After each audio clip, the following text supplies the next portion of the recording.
Oduu simbirtuu obbo Liqiluu fi gareensaa aangoo muudamaa harkatanii jiraniim. Shuuro si afuufuun si nyaachuu fi itti yaanqaalletti. Tokko hiree argannee jira. Hiree maal argatte jarraa maal argatte bakka qabsaatee buutee argatte mootummaa keetiin argatte qaroomina keetiin argatte beekumsa keetiin argatte.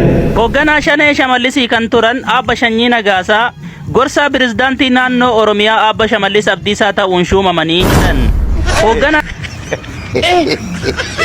jara keenya jaarsanyiidhaa fi jaarsurrubbee fi jireenya Rabbumaati moo ijjetii yemmuu isaanii jara keenya. Adda bilisummaa Oromoo ofiinan beekaa. Kaayicha dhabdanii lolla jettanii wajagdanii yogguu lola argatan. Wajjira Pireezidaantii Mootummaa Naannoo Oromiyaa irraa guyyaa irraa kana xalayaa muudamaa ba'e Qondaaltoota Waraana Bilisummaa Oromoo duraanii fi gitawwan hojii adda addaa irratti sadarkaa adda addaatiin muudamni mirkanaa'ee mallattoo Pireezidaantii Mootummaa Naannoo Oromiyaa Obbo Shimalis abdisaatiin ba'e ni mirkaneessa. Kunis immoo Qondaaltonni Waraana Bilisummaa Oromoo duraanii bakkeewwan gita adda addaatti akka muudamanii hojjetan kan mirkaneessuudha. Bu'uuruma kanaan Jaal Yaadasaa Nagaasaa yookaan immoo jaal sanyiin jechuudha sadarkaa Hogganaa Biirootti gorsaan nageenya Pireezidaantii ta'uudhaan akka hojjetanii fi guraanala tokkorraa eegalanii gita hojiitti kenname kanarratti sinaan akka ba'an Obbo Shimalis abdisaa mallattoodhaan mirkaneessuun muudama kana raawwatanii kan isaan jiranii. Inni lammataa immoo jaal Oromiyaa yookaan immoo Obbo Oromiyaa Rabbumaa tasammaatiif kan jedhu xalayaan waajjira Pireezidaantii irraa ba'ee sadarkaa itti aanaa Hogganaa Biiroo Abbaa Alangaa Oromiyaatti dirqama isaanii akka ba'anii fi hojiin muudamaa yookaan immoo aangoo muudamaa kennameefii jira. Inni sadaffaan jaal Toleeraa Raggaasaa yookaan immoo jaal Shurrubbee jedhamuun kan beekamudha. Innis immoo sadarkaa Hogganaa Biirootti Biiroo Bulchiinsaa fi Nageenya Oromiyaatti muudamaniiti kan isaan jiran jechuudha. Guyyaa har'aa kana muudamni kun haadha ga'amu malee xalayaan kun garuu gaafa guraanala tokko 2017 irraa eegalee hojiitti galanii akka isaan jiran kan mirkaneessudha jechuudha. Oduu simbirtuu obbo Liqiluu fi gareensaa aangoo muudamaa harkatanii jiraniim. Shuuro si afuufuun si nyaachuu fi itti yaanqaallettiin si jedhe. Amma aangoo isin kannanii boodarraa isin guuraniiti. Akka yaada bilisiqinnaatti maantana warra magale kana aangoo kannanii fi akka warri bosonatti hafe sun galu gartee warri kuunoo aangoo fudhatee nagayaan biyya gaggeessaa jira jaanii akka galan nama sossobuu barbaaddaniiti warri bilisiqinnaa. Filimni kanaa tura isin rabbarame si gale. Aangoo yoo fudhattee saba ifiitiin ittiin tajaajiluu hin dandeenye rakkoo saba ifiitiin dubbachuu hin dandeenye faayidaa takka hin qabdu isin gale. Isin warri aangoo irra taa'u ummata keessanii waa tokko godhuu diddanii hammoo harka kannatee isin gale foormiidhaaf ittumaan ajandaa dalaguudhaaf propagaandaa keessaniif aangoo irra keessan malee waan rakkoo sabaa furu yaataniif miti. Okay, eega sanyiidhaaf aangoo kannitan goollicha dheengee toofamaa aangoon kanina warri bilisiqinnaatuun gaafii moogandummaa jiraa jidduu tan yaanna keessan. Hogganaa shanee Shimalisii kan turan Abba Shanyii Nagaasaa gorsaa Pireezidaantii Naannoo Oromiyaa Abba Shimalis abdisaa ta'uun shuumamanii jedhan. Hogganaa shanee Shimalisii kan turan Abba Shanyiin karaa abaarsatiin erga biyya galanii booda biiroo abaarsa Naannoo Oromiyaatti gorsaa Shimalis abdisaa ta'uun shuumamanii jedhan. Laata maal gorsaniin gaafii kan isinitti ta'u yoo taate hogganaan shanee Shimalis duraanii kun dandeettii shanee ijaaruu waan qabaniif akkamitti akka Shimalis shanee Oromiyaa keessatti akka ijaaruu gorsuu jedhan. Shaan kun numa naa ta'e ammoo hogganaa shanee Shimalisii kan turan Abba Shanyii Nagaasaa gorsaa Shimalis abdisaa ta'uun shuumamanii jedhan. Maaluma shaan kun akkana waliin naa gadi dhiiroo. Ani kaniin jedhu dhadhaa Finfinnee dibdan sanaan dhabdanii moo fuula isaa maaf hin dibinaa bannaaf daalachaa'ee jira haguma duriitirallee. Waraqaan shuumamuu isaanii agarsiistu bakka isaan jedhanii jetti tarii bakka isaan itti shanee hundeessaa jiranitti itti dhaqeedha fakkaata. Haa hogganaa shanee. Rabbi jedhaa waan nyaachisaa illee xiqqoo dhadhaa fuula dibaa namichi daalachaa'ee biliis. Tokko hiree argannee jira. Hiree maal argatte jarraa maal argatte bakka qabsaatee buutee argatte mootummaa keetiin argatte qaroomina keetiin argatte beekumsa keetiin argatte. Namni tun taraa ta'u Oromoo ta'ee sitti kenneessa jira hin jiru. Taranya maaltu taranya si godhe? Bakka haqaa jirta amma bakkatti deebi'ee jira. Jinfuun bakka deebi'ee bokkuun bakka deebi'ee bakka ofiitti deebi'ee. Maali taraa jechuun qabraa taraa biraattu jira jechuun warri yoo isinii gale. Taraa wayitu hin jirtu kanuma amma dubbiin.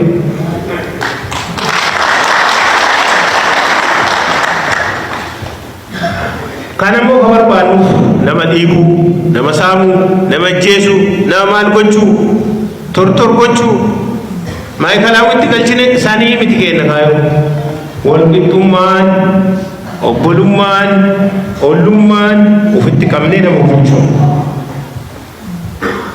bulchuudha kanaaf barbaanna nuti aangoo biyya keenya jijjiiruu barbaanna aangoo biyya abbaa malee misoomtu isinitti himan magaalli Finfinnee adda baree ji'a 4 keessatti magaalota babbareedduu addunyaa qabdu keessaa magaala lakkaa'amtu takka taateerti maaliif abbaa argatte qaba keen abbaa malee abba lammiin qabdu abba lammiin hoggaan 150 bulchee jira magaala kana hunda bulchanii magaala isinitti taayimu akkasillee jechuun na dhiba magaala ajooftu magaala dukkanooftu magaala hiyyoomtu nutti kennanii deeman dullatti gareegee abbatu gora jedhani bakka gareegee gorree dhokkee irraa xaxarannee amma nama fakkeessinee jira magaala Finfinnee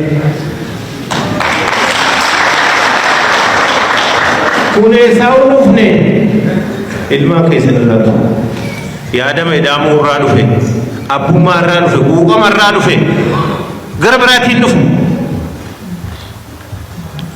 harka tokko waraana harka tokkoon dippiloomaasii harka tokkoon misooma kana geggeessaati maaliif kenna kan kenna hadda gamtaan Afrikaa dhufanii baay'ee gammadanii akka malee gammadanii Finfinnee keessatti guyyaa lamaa dheereffatan qarabar guyyaa tokko turuun itti baay'ee rakkoodha guyyaa lama dheereffatan guyyaa lama kun akkanaa ni miti yaadama ida'amuu irraa yaadama abbummaa irraa quuqama irraa halkanii guyyaa hojjechuun geggeessitoonni keessan dhamaanii akka dubartii madiyaatii baasanii fuulli jijjiirame guyyaa aduu halkan qorraan yeroo waraanaa waraana yeroo misooma misooma geggeessuun yeroo gabaabaa keessa Finfinneen amma magaalota Afrikaa keessaa tokkoffaa olmoos tokkoffaa taateetti yeroo ammaa kanatti. Jara keenya jaarsanyiidhaa fi jaarsurrubbee fi jireenya rabbummaati moo ijjeti yemmuu isaanii jara keenya. Meekooyi mandiraa sanaan taraa. Ree isaanii fakkaata ree gaafni irraa cabe gartee. Ijoollee fadhiidoo faafaan guddatte fakkaata. Way warri nama gane kun warri kaayyoo gane kun bareedinaan illee tolu nyaaturraan bareedu dibaturraan mul'atu gantuun inuma karaa hundatti salphattuu yaabasi gade. Amma jarri kun gaafa galan kana moo gaafa bosona jiran san irra nama fakkaatan dhugaa rabbii akka kiyyatti gaafa bosona jiran gaafa dhugaa sabaatiif dhaabbatan san irra nama fakkaatan saniif warra muudama harkatanii jiran fakkaatti muudama isaaniitis gabaasaa isin dhufna yaa shuuro si afuufuu si nyaachuu fi itti yaankallettiin boodanuma nyaadhamtan akkuma gullicha deengeeti. Sirna ammaan goorra jiru kana oromeessuudhaaf namni akka taayee danda'a itti rakkate addunyaa kanarra waan jiru natti hin fakkaatu. Taayyeen kun bar sirna kana ololaan oromeessuuf jecha afaan cabee qalbii cabee qaamaa itti dhumatee seenaa hatee waa meeqa kijibee itti xuraa'ee waan hin taane hin qabu taayee danda'a. Bilisigiin nama tanaaf uummanni ilaalcha gaarii akka qabaataniif jecha injifannoo abaa'oo isa durirraa jiru kan beeyta jaarraa abbaa gadaatii fi waaqoo guutuutirraa jalqabe kan duri kan hooggantoota qabsoo Oromoo duraanitirraa dhufe isa kana hunda fuudhee OPDO'dhaaf kenne qabsoo qeerroo fuudhee OPDO'dhaaf kenne jabinna OPDO sanaa dhaadhesse mataatti dhukkubsate maal sana qofa. Ijoollee Oromoo sooshaal miidiyaa kanarra jira warra dhageettii qaban tokko tokkoon keessan qunnamee garee ijaare akka godhee lafti isinii kennamti manni isinii kenname mallaqa maalii jedhee haftaamuu lamuufaan barifaa taayee danda'aati. Qalbitti hin bilisiginnoofne jarri kun lagi taayyeen hin jahin tarbi taayyeen irraan tarkaanfatiin hin turre garuu xumurarra waan kitaaban bitatuu fi jakkeettii tokkoon keessaa ka'e dhugaa rabbii maaliif dhoksine. Taayyeen xumurarra jakkeettii takkaan keessaa kaatee jechuudha. Sanumarraayyuu warri waan baranne kan hanga maatii jala mar'atan meeqatu jira bara. Naamana booddeen teessan kasaara waan fedhellee ta'u dhugaa saba keessanii dhoksuu fi faajuun akka taayee danda'a booddee kootii takkattiin isin baasa beeka. Way baaftan yaan gorra mootummaa buuftan ani isiniifan harka kaasa laala akka kanatti horii isintuyyuu waan kana fidaa jira yoo isin dhiira taatanii jawaar immoo dhaquu qabadhaa maaliif jennaan nugusti jeneraalli loluudhuma qaba eenyuun malaan yeruma hunda lola kaastanii lola baqattu lola kaastanii lola baqattu nan arge bareeche waan lolatti adda bilisummaa Oromoo ofiinan beekaan kaayicha dhabdanii lolla jettanii wajagdanii yogguu lola harka kennitan achi kaatanii leencoo jettan sababa mun dhabda yeruma hunda mo'atamuudhaaf arrallee mootummaa Itoophiyaatu mo'atama jettanii mari'attu saalfummaa hin akaanan anatu asii galee lola badhaa akka keessan kana warra afaanii duwwaa miti ani dadhabaan kun ani immoo dulloomeera asii galee waan lolaaf deeggarsa godhamu nan godhaan qaamaan illee dhaqa qaamaan of nun seenaa mutikfataa miti. Amma Itoophiyaa guutuu warri gaara mul'ataa bulchuu qaba bakka duraa maqaa si galee gaarri mul'ataa dabbaal mootii gaaraa dhiira akka yaadataa juneetii tana faana biqilchitee jechuun si galee dhiira saba fiirraa achiin jenne waan qabu saba fiitii wajji qabu si galee goota akkanaa kana biqilchitee jechuun si galee warra dabbaal mootii gaara mul'ataa jechuudha bakka boyooniin siin hin dhaadanne yoomiin siin dhaadadda boo yaadataa wayi warra ganda kiyyaati bakka gaara mul'ataa dabbaal mootii gaaraati Itoophiyaa bulchuu qabna nuu bulchuu qaba Itoophiyaa yoo nuti bulchine malee nageen harkattu bakka warri sabaa yaadu warra gaara mul'ataati dhiira akkanaa ta'e jechuudha qabeenya qabdu saba fi biran kaayyattu beekumsa qabdu saba fi biran kaayyattu hundoo akka kiyyaa kana fa'aa jira jechuudha warri gaara mul'ata ka saba fiitiif halkanii guyyaa dubbatu si galee dhiira akka kiyyaa dhiira akka yaadataa juneeddii tana biqilchita lafti gaara mul'ata maal taatan mee warri gaara mul'ataa keeytan mee irra ifjaa'if laala jechuudha dhiira akkanaa kana gaara mul'ataa keeysaan biqila harmeen gaara mul'ataa dabbaal mootii gaara akkanaa biqilchite si galee dhiira Afrikaa nuun qabne jechuudha